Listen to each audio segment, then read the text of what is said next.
အားလုံးပဲမင်္ဂလာပါဒီ vlog လေးကတော့တပည့်ရေးဆိုတဲ့ရွာလေးကိုတွားကြတဲ့ vlog လေးဖြစ်ပါတယ်အားလုံးပဲ like ခဲ့ကြည့်ပေးပါဦး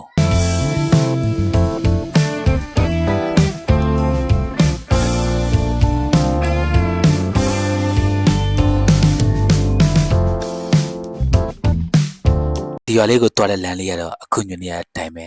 တက်တရရနဲ့လမ်းလေးရလည်းကောင်းပါတယ်ရွာမဝင်ကဒီနေရာလေးမှာဆိုလို့ရှိရင်တော့အခုလိုဝါးပင်တန်းတွေအများကြီးကိုတွေ့ရပါတယ်ဒီဝါးပင်တန်းတွေကိုကြော်ပြီးရင်တော့ရွာဝင်ဆိုင်ပို့လေးစီကိုရောက်ပါပြီ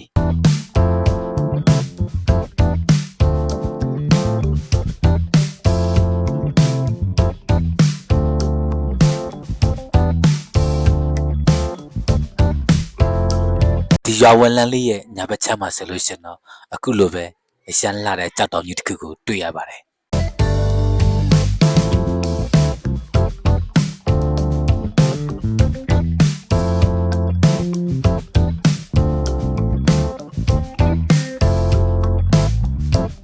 ဒီရွာဝန်လန်းလေးကနေဆိုရင်ဟိုးနောက်မှာရှိနေတဲ့တောင်တန်းပြကြီးကိုလည်းလမ်းကြည့်မြင်ရပါတယ်ပြီးတော့ဒီရွာလန်းလေးရဲ့ဘေးမှာစိုက်ကင်းလေးတွေကိုလည်းတွေ့ရပါတယ်ပြီးတော့မေမြို့မှာတွေ့ရခဲ့တဲ့မကြီးပင်တန်းတွေကိုလည်းဒီရွာလေးမှာတွေ့ရပါတယ်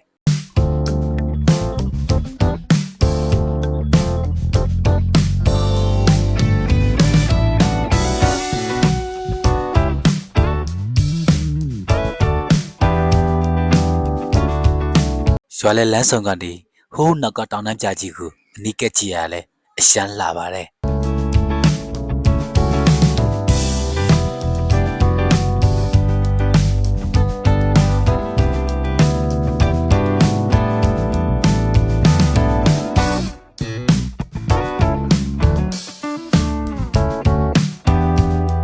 ကျွန်တော်တို့တွားလိုက်တဲ့ခြံလေးရဲ့အတွင်းမှာဆိုလို့ရှင်လဲအခုလိုစိုက်ခင်းလေးတွေရှိပါတယ်ပြီးတော့ဒီနေရာလေးကနေအခုနရွာလေးကနေမြင်ရတဲ့တောင်တန်းကြီးကိုလည်းထပ်မြင်ရပါသေးတယ်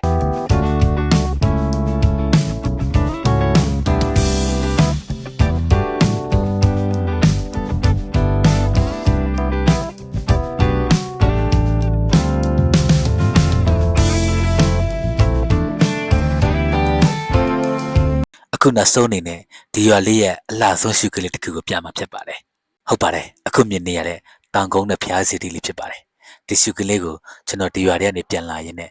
ရွာပြင်မှာတွေ့လို့မလို့ခဏရက်ပြီးတော့ရိုက်ခဲ့တာဖြစ်ပါတယ်ဒီဗီဒီယိုလေးကဒီလောက်ပါပဲအားလုံးကိုကျေးဇူးတင်ပါတယ်နောက်ဗီဒီယိုတွေမှာပြန်တွေ့ကြပါမယ်